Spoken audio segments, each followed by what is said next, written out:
Government services have completely collapsed since war broke out in Syria over 10 years ago. After water services came to a halt, people have been left to find their own means to access water.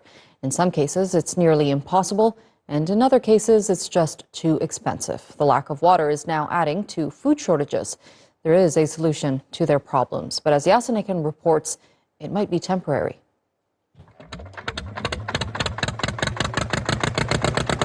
Abdullah Hassan has to get water from underground geothermal springs.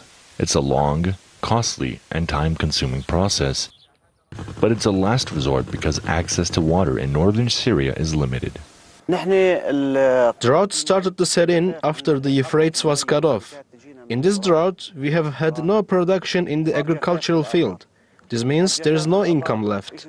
We had to resort to geothermal springs for water, and its cost is very high, and at the same time, fuel cost is added. Water has been cut off for more than 10 years as a result of the war here. Since then, the people in the region have been dependent on water coming from the Euphrates River.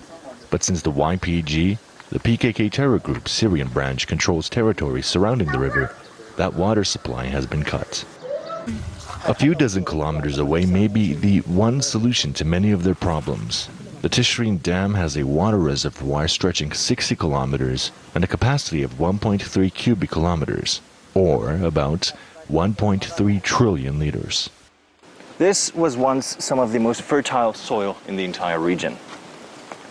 But now it's as dry and hard as a brick, and the crops should be about yay high by now. The Haziran Dam could provide a solution to water scarcity, but it offers yet another solution.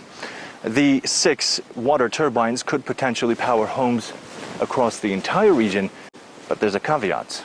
It's controlled by the YPG. Control of the dam has changed hands time and time again. Control shifted from the Syrian regime to the Syrian opposition to Daesh and then the YPG.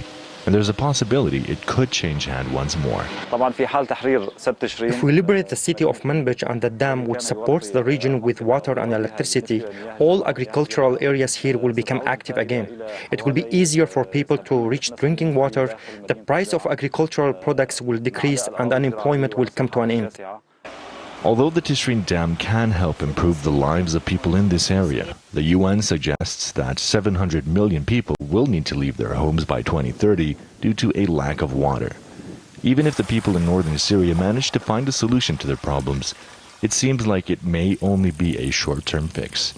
Haziran, TRG World in northern Syria.